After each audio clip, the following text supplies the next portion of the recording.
Today's episode is brought to you by Drizzly. Beer, wine, and liquor delivered in under 60 minutes.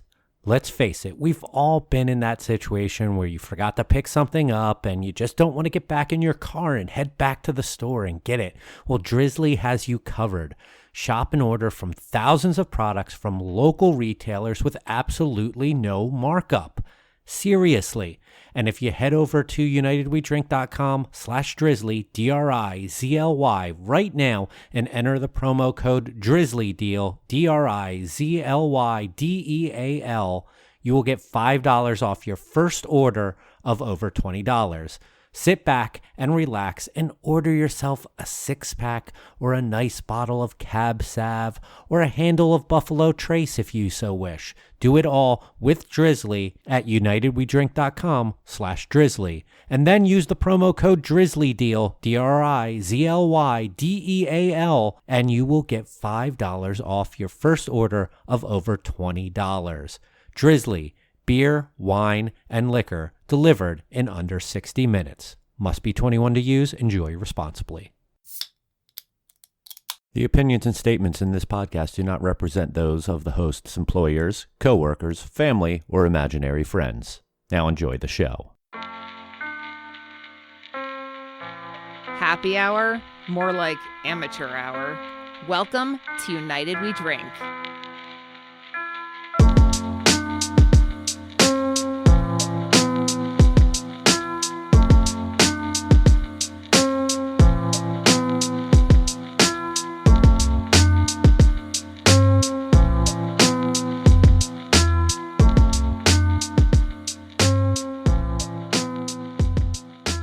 Hello, everyone, and welcome back to a podcast that may well be the leaders of the South Florida Allagash fan club. Welcome to United We Drink, right here on unitedwedrink.com, as well as Apple Podcasts, Spotify, Stitcher, Google Podcasts, and wherever fine podcasts are found. My name is Mike Urevich, and I am Allagash White. I am joined by my two co-hosts. First is a man who is also Allagash White, Phil Palmisano. This is taking a really weird spin, Mike. I'm Allagash White. Next up is a man that is Allagash White as well, Joel Codner. I'm Allagash White AF. As you may well know, we are hyped about the news that we dropped on last week's virtual happy hour of Allagash White making a temporary return to Florida in June, dropping some Allagash White and River Trip on Total Wine for an exclusive deal over there. If you did not join us for the happy hour on Zoom, Joel, why don't you tell everyone the story about when we found out about this news? So our buddy Ed Roberts from Total Wine, what is his regional order captain? Is yes. that He's a rock. or Rock, as he likes to call himself, informed us in a group chat about Allagash White returning to South Florida. I jumped into the conversation, or was made aware of it somewhere in the middle, and missed the first few details, so I didn't realize that it wasn't here already. I was asking you guys for clarification. Mike goes, look at the picture again, or something like that. I said scroll up. Yeah, Ed posted some sort of promotional image that I guess is going out from Total Wine, and it said available now. So I freaked out, got in my car, peeled out of the driveway. I told no one I was leaving, and because when I Googled Allagash, South Florida, it immediately came up on Instacart from my local Publix, and it said available now. So I hauled ass out of here, and I was frantically searching the beer aisle at my Publix looking for it. In fact, so much so that I thought it was right in front of me and I couldn't see it because I was that amped up about it. But sure enough, it was not there. You guys burst my bubble and said it won't be till mid-June. Or sorry, early June, I think first week, end of first week. Yeah. But regardless, it's still exciting. It's been a very long time since Allagash has been here, and this may be the very first time in a long time that I will be lining up for beer. Probably like just with the two of us. I mean, I hope other people are excited that Allagash White's coming back into the state, but How long is that line going to be? Is it Bourbon County long? I don't know, but I mean, you can mark me down for a case easy. I'm definitely it. I believe I saw an article where it's 12-ounce glass. Did Ed confirm? Because I was not on the actual call. I'm fingers crossed for some aluminum. 12-pack, 12-ounce cans, 4-pack, 16-ounce cans. Awesome. And then 4-pack, 16-ounce cans of River Trip. Awesome. River Trip's so good. I've never had that one. It's tasty. Should I freeze some to save for later? Yeah, I heard that works. It's just like meat, right? Yeah. So, since we're not drinking Allagash White right now, what are we drinking, gentlemen? Phil? I'm drinking water. Sober Sunday this Sunday. Coors Light in an aluminum pint. It's basically going down like water because I was just outside detailing the cars in the brutal heat. And I think after I sign off here, I'll probably have another one of those sunny side up stouts from Pizza Boy, which I may or may not be dunking a Krispy Kreme donut in. Make sure that you post it on Twitter so people can love or hate that out of you. I just finished a Copper Point Lager. I'm moving on to Guayabera Citra Pale Ale from Cigar City.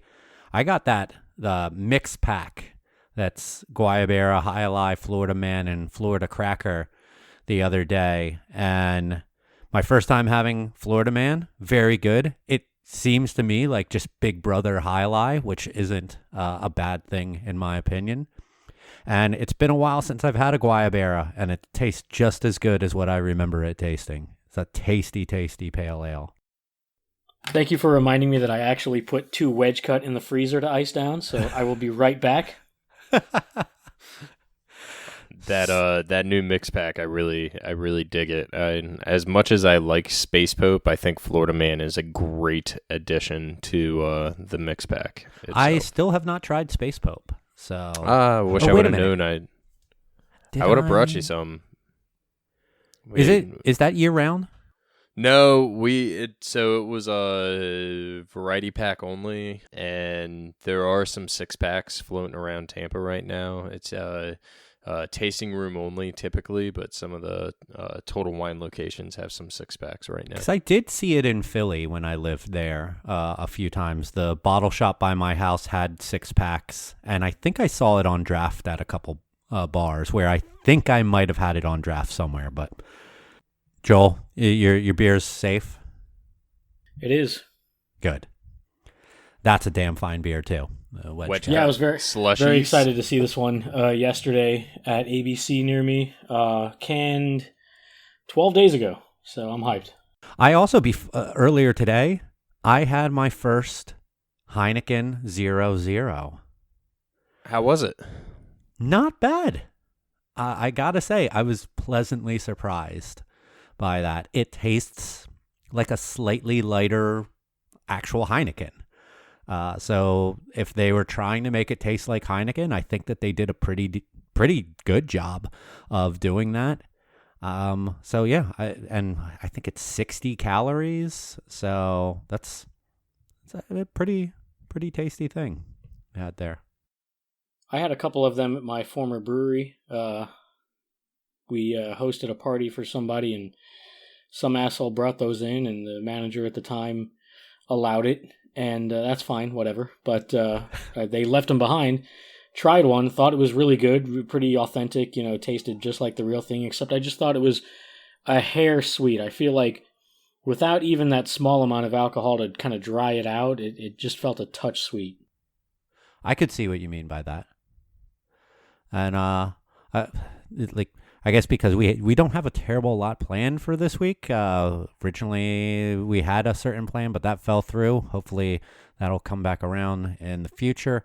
I also had a chant from Funky Buddha, their low-cal IPA option, and that tasted pretty good too. So the low-cal options that I've had thus far have been minimal. I think... what's the Bell's one called again? Lighthearted? Lighthearted. Lighthearted, that was good. Chant, pretty good. I'm very I'm looking forward to trying High Low when that becomes available. But so far, this stuff could potentially get me hooked if they taste good like they have. I just need to be able to see them in my local stores. You guys looking to do any at your brewery? Conversation has not come up. So I don't know. Maybe I do bring it up and see what the boss thinks. I think they're tasty. I personally really enjoyed Lighthearted.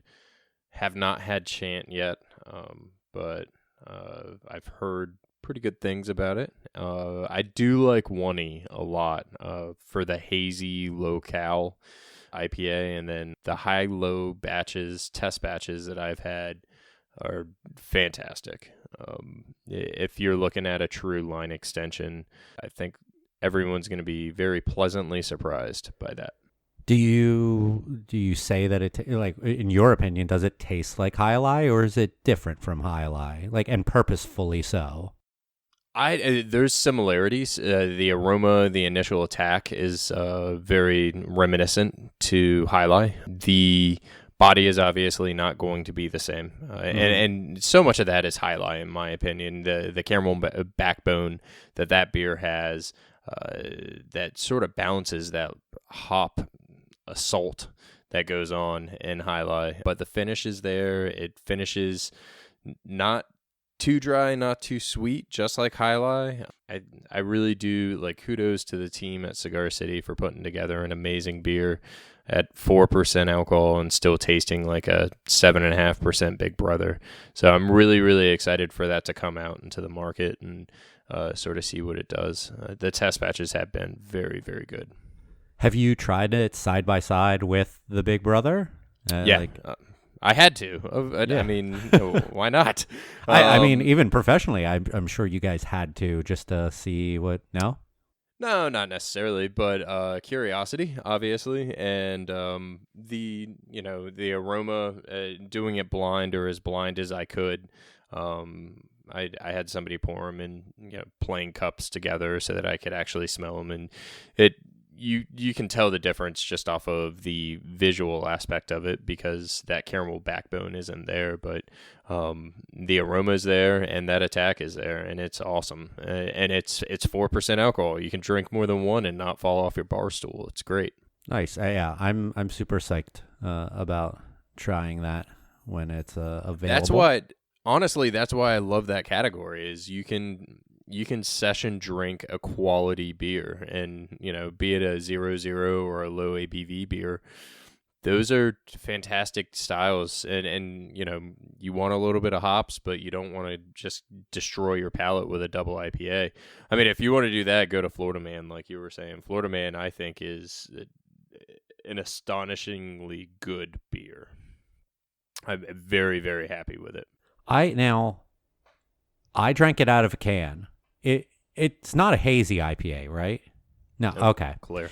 There was some mouthfeel to that was reminiscent to me of a hazy IPA, but I was like, there's so much malt character going on in this. Like it's like those old school double IPAs that we were getting into the game liking with, like, Hercules and Maharaja and things like that. I was very happy to have that, and I was like, it also it's not so much bigger than High Lie in taste that it could be scary. That you have a few of those, you drink all three from that mix pack in a night, you might be rough the next day and not even realize that you had gone that direction. It's a sneakingly good beer for sure. If you guys get an opportunity, if you like Florida Man, check out Fancy Papers. If you do get the ability to find that, it is year round now. It was a seasonal at the beginning of the year, but it's a hazy IPA, a little bit higher alcohol, solid beer. Nice.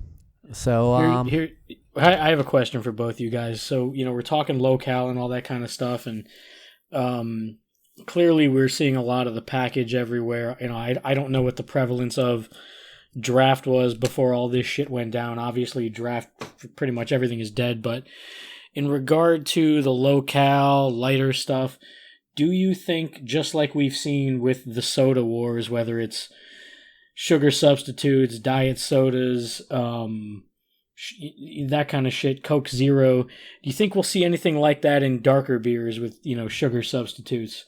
Instead of lactose, some other replacement. Next thing you know, we've got fucking 100-calorie Expedition. Stevia stouts. There you go. That's a damn good thought there. I think that cost would probably have a lot to do with it, because a lot of breweries are very cost minded, and if something like that was cheaper and if there was a cheaper better for you equivalent to lactose that was like an unfermentable sugar just for that body and sweetness, I'm sure that there's someone out there who would try it. Yeah, I think with how much science plays into our industry, that it's inevitable someone, if they haven't already tried it, will try something in a similar light. I think cost will come into play there. When you look at these low-cal beers, you'd think they would be significantly less costly to make. Sometimes that's not necessarily true, depending on the process. I mean, I think I kind of disagree with you guys in a sense about cost, because obviously there are the more responsible breweries out there doing the right thing and being cost conscious, but then the ones who are making these fucking pastry batter stouts, are the same ones that are, dry hopping 8 pounds per barrel of Galaxy at $45 a pound and simply passing the fucking expense off to the customer at, $28 a 4-pack. So I think if there's a suitable sugar substitute to be found, they may try something like that. I don't know. I can also see them loving the photo op for the gram of them opening a bunch of individual stevia packets and dumping them into their kettle. I can just see the whole fucking series now. You're going to have yellow for Splenda, pink for Sweet and Low, blue for Equal. And the cans will steal the IP. It took the words out of my mouth. See, we know each other. We like finish each other's sandwiches. Yeah, sandwiches. Yes, yummy. Yeah, I think it's inevitable. We're gonna see something. I mean, how many people have tried to put peanut butter in a beer in multiple different ways? At some point in time, you got to be able to find some type of sugar that fits. So, I mean, people have put activated charcoal into beers. People have put Joel. Remember when at that previous brewery we worked for, the sales guy that came in with that blue algae crap. Spirulina. It was like, oh, make your beer blue or green or whatever, and people are putting that in beers now too. Like, it's this only podcast, a matter of time for everything. This podcast is going to get really confusing for newer listeners, because now we both have multiple former breweries. Do you want to talk about that? Because you did on the virtual happy hour. You've talked about it on your Twitter, but not on an official episode. No, I mean, I wasn't purposely bringing it up. I mean, just if you want to get it out of the way real quick. Yeah, I resigned from West Palm Brewery a little over a week ago. I'm a free agent, down for whatever, feeling good, feeling free, and ready for the next thing. So I'll just leave it there. Wasn't it a Bud Light commercial, up for whatever? Wasn't that an ad campaign they had? I'm up for whatever, down for whatever, left for whatever, right for whatever. You are right for whatever.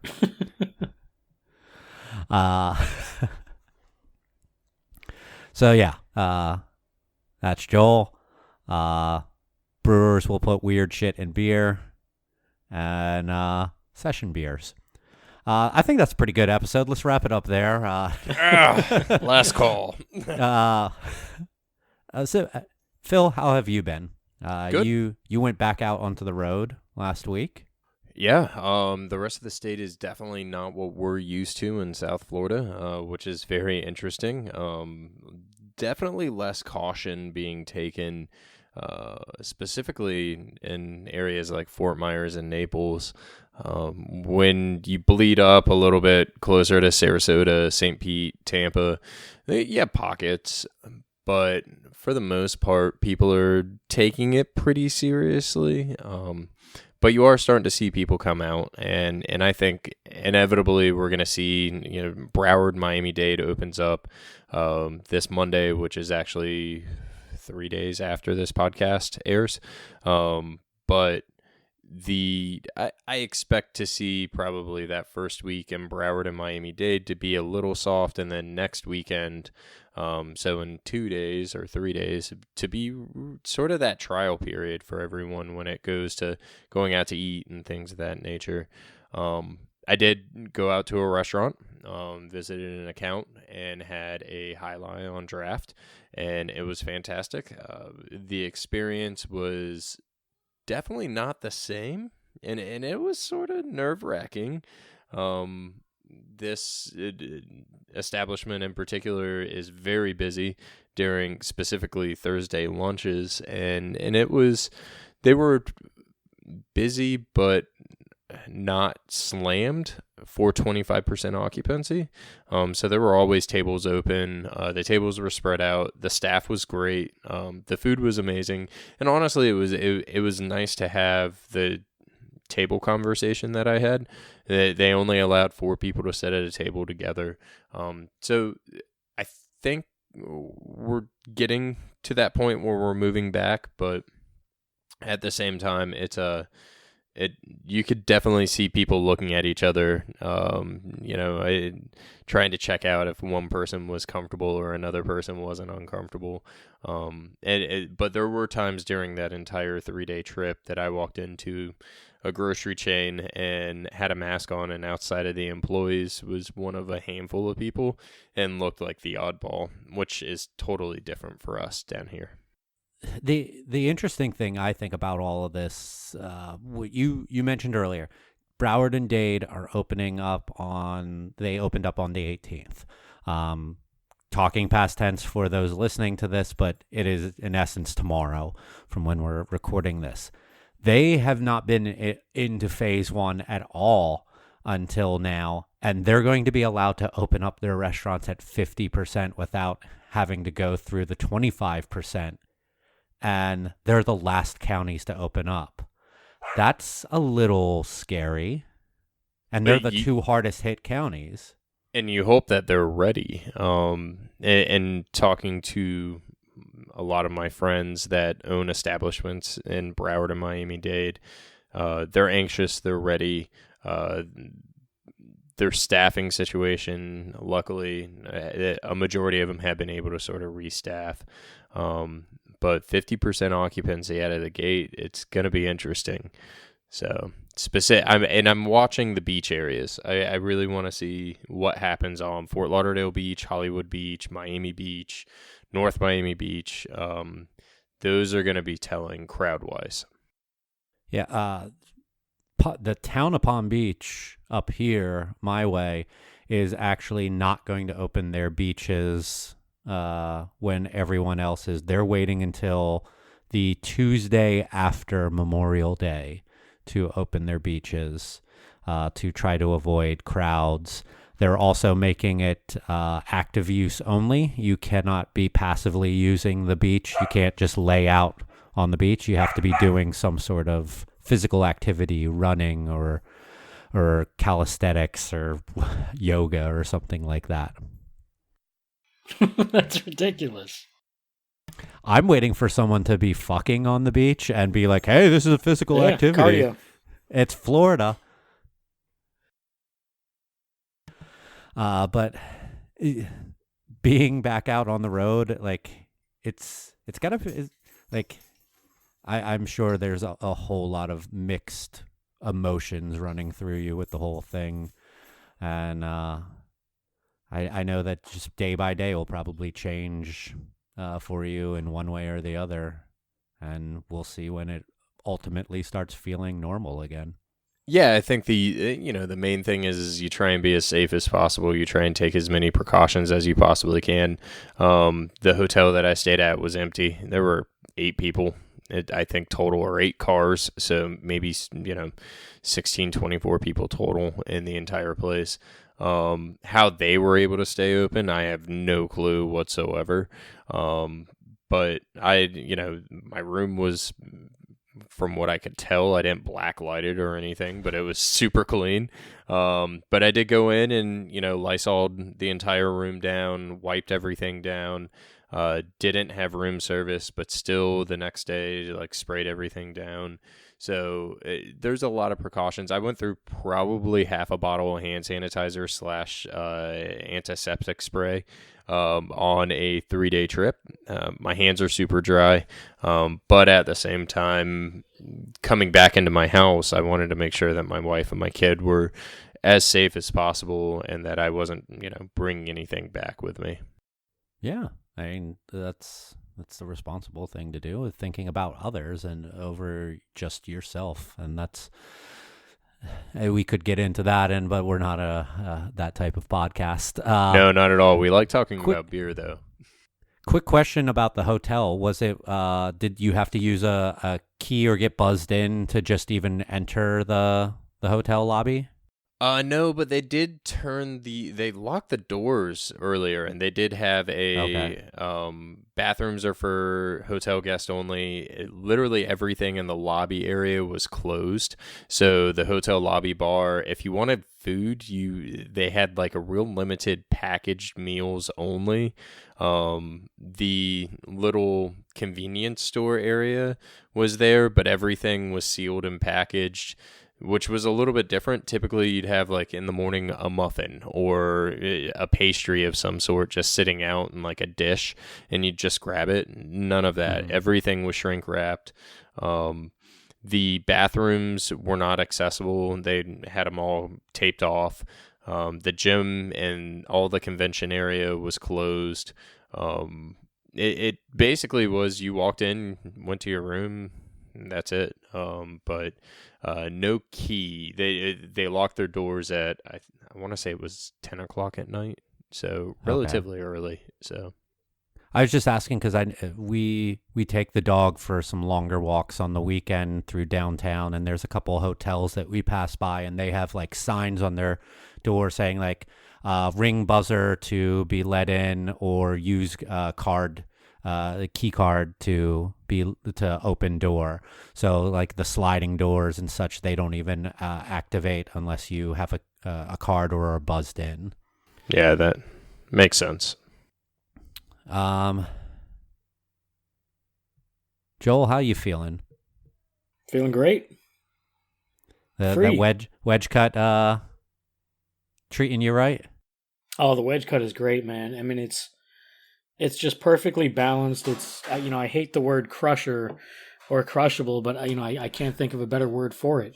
What is it? 4.5%? Yeah, I mean, it's really great beer. I was at ABC with my brother yesterday. I picked up some of these. He grabbed some Margarita Goza. Really good stuff, man. I'm excited. Are we getting Paloma Goza here, Phil? Yes, it will be. I want to say it's arriving this week or next week. I believe. I'm dying to have that beer. That is one beer that I have not had. And I actually forgot to pick up a 6-pack while I was in Tampa because I was looking forward to it. But I've heard it's super tasty. I assume it is, and I, too, am looking forward to trying that. When I saw that on the calendar earlier this year, like, all right, marking that off as something I need to try. Still haven't tried, one of you had it on a recent episode, the Wild Little Thing from Sierra. That was I did too. Oh, you did too? I think we both bought a 6-pack at the same time. I liked it. What do you think, Joel? I liked it. Was more on the sweet side than the tart side. That like looking at like if you were gonna compare like Margarita Goes versus Wild Little Thing, Margarita Goes was definitely more dry tart, where Wild Little Thing was a little bit sweeter. That hibiscus really came through, in my opinion. It was pink.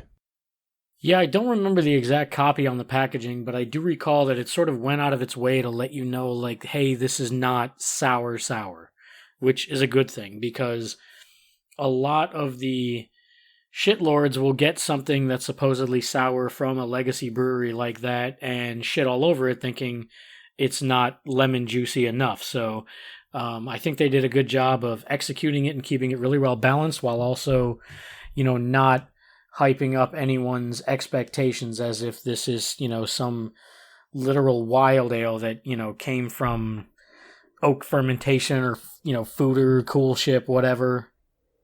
That's a good point, Joel, because I'll think back to, I think it was, New Belgium Snapshot. I don't think they make that anymore, but that was purposefully worded like as mild, like slightly tart, mildly tart, something like that on the label. And I thought that was rightly so. And then you look at like Sam Adams, and every time they have something that's like a Berliner Weiss or a Goza in one of those packs, and it's like, oh, this isn't as tart as I would expect, but I know that they're appealing to a wider, bigger market, and that's people are going to be buying that variety pack who may have never even heard of sour beers, let alone had one or like one. So that's why that's there, I'm sure. But I like the fact that Cigar City just goes kind of all out on Margarita Goza. It's a sour beer, and right in your face as being sour, and almost unapologetic about it. So I appreciate that, even though that is a widely somewhat distributed beer, it is a pretty tart beer, and I like that. So nothing against any of the other ones that are mildly so. I still want to try Wild Little Thing, but that is something I appreciate about Margarita Goza. I think you were telling me to put a shot of tequila in it, and that it actually tasted really good with a shot of tequila. Was it? I used it as a floater in a cocktail, and I can't remember what it. Oh, I did. No, I did a. I think I did a bourbon smash, and instead of putting seltzer water in it, I used that as the bubbly. Gotcha. I added a shot of tequila on Cinco de Mayo, actually, to Margarita Goes, and it was awesome. It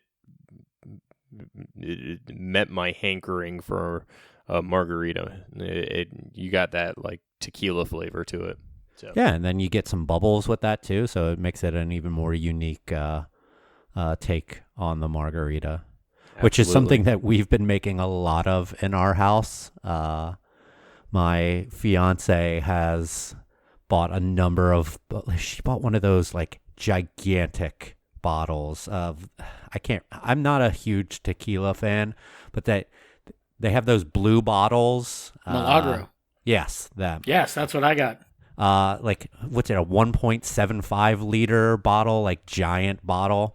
And we just made pitchers of margaritas to have in the backyard with our in-laws who live in the main house in front of us. What's your margarita recipe? It is the simplest thing. 1.5 ounces tequila, 1 ounce Cointreau, a half of a lime. That's it. Joel, margarita recipe? Well, unfortunately, we'll use that bullshit mix, but, very, very good tequila that I would normally drink straight. Otherwise, I don't buy that super cheap shit. And Milagro is very entry level. My father-in-law spent a good bit of time in Arizona and got into tequila himself. And when he came back, he got me into it with several brands, including Milagro. I think their silver is just super smooth and easy just super easy drinking. And they even have a silver like barrel select bottle. It kind of comes in a little bit of a fancier bottle. It's usually about like $40 or so, but just really fucking smooth. I mean, tequila to me is one of those liquors that has been so poorly portrayed in movies and TV. Like anytime anyone drinks it, they're eating the worm and puking everywhere and just inebriated beyond, But this stuff is really, really smooth, really good. And we also got some triple sec to go with it, a little splash of that. But I'm not the mixologist that you guys are, especially Mike. And normally for me, I mean it's straight. I liquor. can read books, like that's about it. And weren't you like making your own bitters at one point? I made my own bitters one time before, yeah. Like I did go really heavy into it for probably a year or so, and I still do really enjoy doing cocktails, and I love learning about new things. Like this, when we were in Philly, I was at our farmers market, bought some locally grown blackberries, some locally grown mint, and I was like, let me try to make a cocktail out of it. Looked up like blackberry mint cocktails, and up came a blackberry bourbon smash, and I was like, all right, let's try it. I have lime, I have bourbon, those are the only other things I need, and some soda water, and it's delicious. I made one last weekend because we got some good blackberries, but yeah, I enjoy doing it. Phil, what's your margarita? Ooh, 2 limes pressed, and beefy limes, not those like tiny little meh limes. 1.5 ounces of silver tequila and a splash of simple syrup. I like to add a little bit of heat and toss in a jalapeno and or a few slices of fresh jalapeno and shake it up and pour it out. And that's it. So you don't use an orange liqueur in there at all? Nope. Okay. No, I you like use it an nice awful and lot of dry lime, and bitter. but I like Yeah. that too. I love the acidicness of it. And Acidity. the acidity. Sorry, Jesus fucking Christ. Acidicness. The I want acidity to make of it that a is T-shirt. amazing. Thank you. And the splash of simple syrup just cuts it just enough. So You feel like you need a little sweet to it? yeah, just to and I've done it without the simple syrup, but and that it really highlights the tequila. You get that if you're using good tequila, you can get that. My go-to tequila is Espolon. That's my just go-to, but I love Casamigos. Okay, so the margarita is a pretty damn good choice for hot weather that we're starting to really get here. What is another? We're moving away from beer a little bit here. Beverage podcast. Yeah. What is your cocktail of choice for summer, Joel?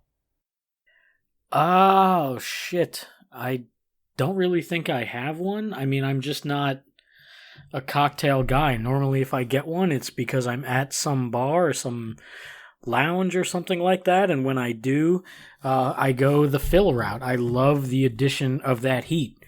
That all started in Denver when we got the new Saigon cocktail at Linger, the rooftop bar in Denver, which was cucumber, lime, jalapeno, gin, Thai basil, black pepper. I mean, fucking just what a combination. And then moved over to Williams and Graham, and I was like, just make me something fucking sweet and spicy. And they did some sort of apple drink, not an appletini. Not that but there's they had anything wrong with that. But they had some habanero syrup to go with it, and oh my god. So what kills me in these sorts of drinks is the sweetness. That's where I get the heartburn, and that, just that's what kills me. So I like introducing some of that heat. And I mean, normally I'm just like a Scotch guy, and that's not conducive to South Florida heat. But I don't know. I really like the introduction of something spicy. to kind of counter all of that sweetness and even some of the acidity. Joel is the head of Double Scotch, or GFY. Yes. What about you, Mike? Tom Collins? Collins. It's so good. It is that's my go-to drink. If I'm at a new cocktail bar, I'm going to try something off of the cocktail menu, and then almost always we'll order a Tom Collins to see how the bartender makes one of those. It's such a simple. Yeah, tell us what's in that, because I only know it from Meet the Parents. Yeah. Gin, simple syrup, lemon, shaken in a shaker, and then topped off with club soda or seltzer of some sort. It's tart, a little bit sweet from the sugar, but it's just tart and bubbly and goes down so easy. And I'm also a huge gin fan. So, like, I could do G&Ts too all day and probably hate myself afterwards. But gin drinks tend to always come across as refreshing to me. And so while Tom Collins will always be my go-to, I'll always look at, like, all right, gin drinks. Ooh, that sounds, because you usually get citrus mixed in there with something bubbly, seltzer water of some sort. You just can't go wrong with, in my opinion, with anything. Oh, Pim's Cup too, which is Pim's number one is a gin-based liqueur with a whole bunch of herbal stuff going on in there, and that's just simply Pim's number one. And if you can find carbonated lemonade, use that. Otherwise, lemonade and some seltzer water, and it just tastes like iced tea. And it tastes like an Arnold Palmer, really. Phil? Man. So there's I'm gonna take it in a few different directions, because one, the go-to year-round for me is a Campari Spritz. Just super simple, super easy. Love it. It's nice, bitter, dry. But if you're talking Campari over Aperol. Yes, 100%. Okay. Campari over Aperol. I don't like it too sweet. I like that bitterness. But since we're talking about summer in particular, and the other cocktail that I always go to, and very similar to your Tom Collins, is the Aviation, which is gin, maraschino liqueur, creme de violet, and lemon juice. Great, amazing cocktail. Same thing as you, Mike, where I'll go in, I'll order something on the menu, and then I'll talk to the bartender, and if the bartender or the mixologist or whatever they want to call themselves, Hipster, has some good knowledge of cocktails, then I'll ask for an Aviation.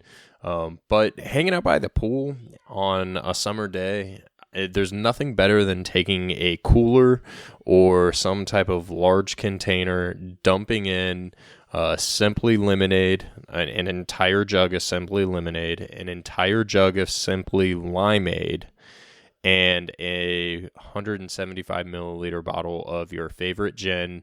Toss it on top of ice and literally just do a gin box. We used to do it with a cooler. You can do it with really anything large. It's equal parts all the way through, basically. You mean 1.75 liter?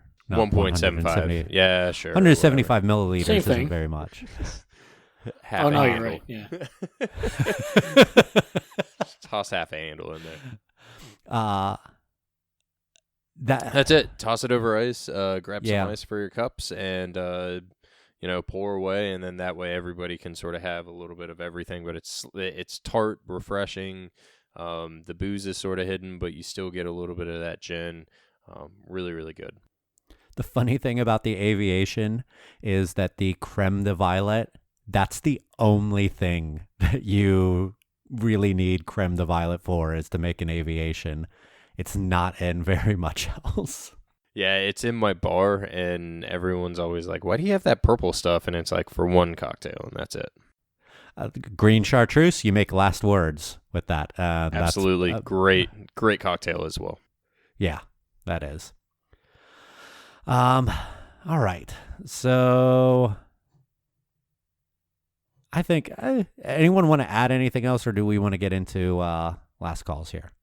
I would just like Well- to say that this podcast was brought to you by the letter C, Cigar City and Cocktails. Mike, how was anniversary at your place? From what I understand, went over really well. Yeah, we at Copper Point, we celebrated our 5th anniversary on Saturday. Unfortunately, couldn't have like a whole shindig like we are used to, but we put on 5 specialty beers that we made for the day, and I'm trying to remember all of them, but we did a bourbon barrel aged variation of our Cocoa for Coxness, which is our imperial stout with coconut and cocoa nibs that won a gold medal at GABF a couple years back. We did a bourbon barrel aged Bock that has been sitting in our cellar, like I think it's 2 years old. It's been in the keg now. That was tasting mighty good. We did a raspberry shortcake sour, just some raspberry and vanilla.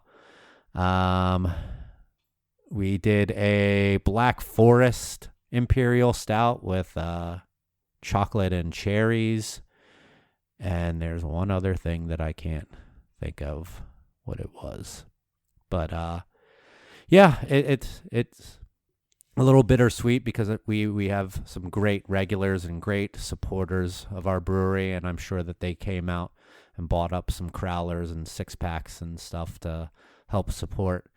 And I thank those people because they helped keep me employed during these trying times. So I'm eternally grateful to our wonderful regulars and supporters of Copper Point. Was Tiger King one and done?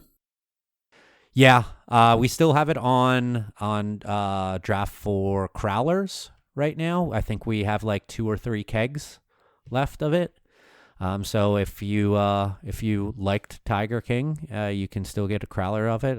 Sorry, you can't get any of the cool looking cans, but I was very surprised and happy with how the like metallic foiling on those labels turned out, that we might do some other specialty stuff using that in the future, because those looked super cool with how that metallic look came out. They came out great. My son last night, I guess it's a meme now and he doesn't know anything about it, but he would not stop saying Carol Baskin last night. We were playing Monopoly.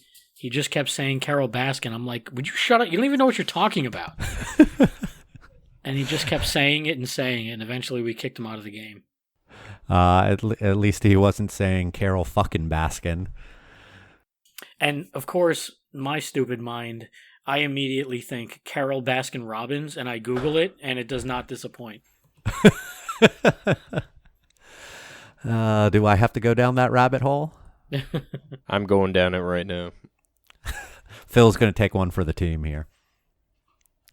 All right. You guys want to do last calls? Sure. I kind of, I guess, already did mine there because I was going to thank the wonderful folks at my brewery at Copper Point and our fans. So mine's kind of out of the way. So did you design that shirt? Yes, I did. It was actually Phil showing us some Carol Baskin Robbins. Yeah, that was something I designed months ago to use as like the graphic for the party, and just because the party was getting canceled, never thought it would resurface. But they were like, "Hey, let's make some shirts with this." I'm like, "Oh, really? Okay. Here's the file."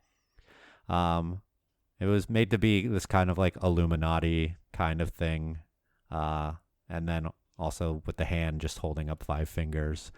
It took my boss a minute to get the reference, but he likes it, so enough to put it on a shirt.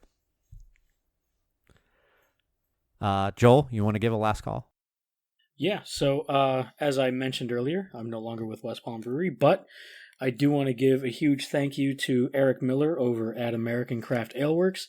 Eric agreed to step in and finish the final beer I was working on. He racked it to a serving tank, carbed and tapped it, and I guess sort of completed the job for me. So thought that was really cool of him. He didn't have to do it. He's 2 blocks away from that brewery and is, the nearest quote unquote competition.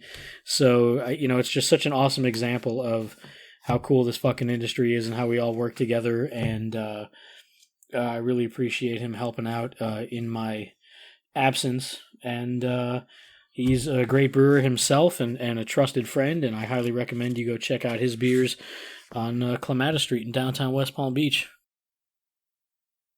Yeah, good dude. Good dude for sure. And good brewer. Phil? So this past 2 weeks, actually, we were talking about it before we hit record, but I started watching the ESPN docuseries The Last Dance regarding the last season of Michael Jordan as a Chicago Bull, that they won they completed their second three-peat. Amazing docuseries, really has done nothing but rekindle awesome memories from when I was a child watching the Chicago Bulls play from the very beginning all the way through, even down to the conflicted feelings that I felt when Jordan came back, and it sort of felt cheated on to a degree, where it was like, well, you quit and I found somebody else to cheer for in the Orlando Magic, as the Magic were an up-and-coming team, and then they end up playing each other in the playoffs, and sort of reminiscing about everything has been really fun. I was still a Bulls fan, just like every front-runner kid that lived in Florida at that point in time. And it's been such an amazing journey, and I'm sad to see it coming to an end.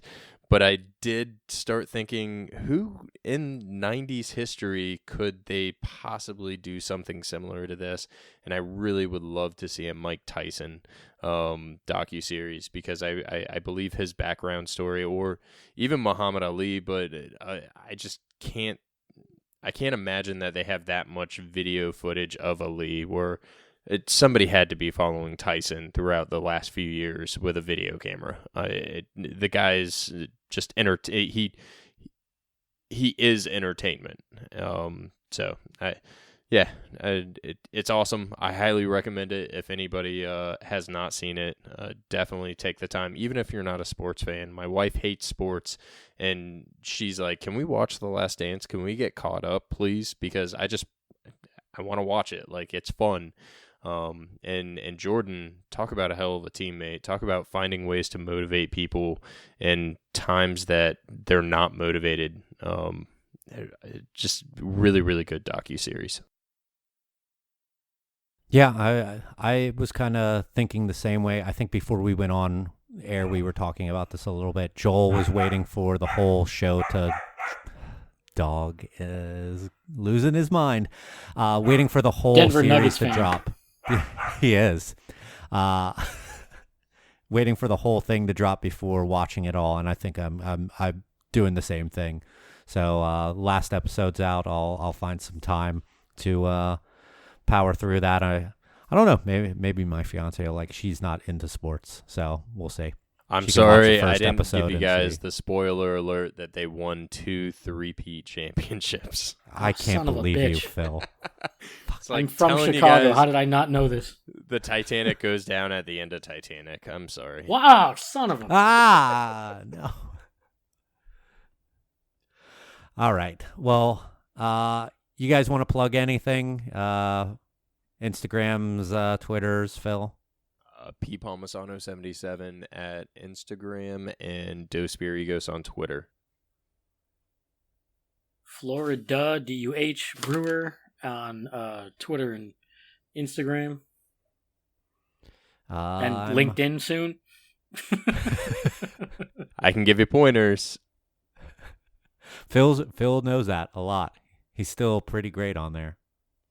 His MySpace page is starting to fall behind, but He's still pretty good on LinkedIn. Never really caught steam. I'm at Mike Loves Beer on Twitter and Instagram. You can follow the show on Twitter at United We Drink, on Instagram at United We Drink Pod. We're also on Facebook. We are going to be doing another virtual happy hour, hopefully sometime next week, if we stick to our normal Thursdays, which we should have talked about before we went on the show. But if that works well for everyone, we'll be doing it on Thursday the 28th at 7 p.m. Eastern Time again. Hit us up on any of our social media for to let us know if you want to join in, and then we'll send you a link to the Zoom like a day before so that you can get in on it. We had a lot of fun. Apparently, you guys went super late even after I left. It was about 10:30. We went like 3.5 hours. Wow. That's the perks of the premium Zoom membership. Yeah, paying for itself already. But yeah, join in. We had a lot of fun at the second one. We had a lot of fun on the first one. Would love to meet some new listeners. And big shout out to all of those who have joined us already. If you want to support the show by buying a shirt, pin, button, sticker, or something like that, go to our web store, unitedwedrink.com/store. Maybe I'll have an Acidicness shirt up. Down, get down with the acidicness. Maybe not. I got the finger for that one. But subscribe to the show on any of your podcast apps of choice. If you are on Apple Podcasts, please rate the show. Review it if you have a minute or two. Really would help us out. Otherwise, we'll be back with a brand new episode in 2 weeks right here on UnitedWeDrink.com. For Phil and Joel, we'll see you guys then. Cheers. See you. Enjoy your meat.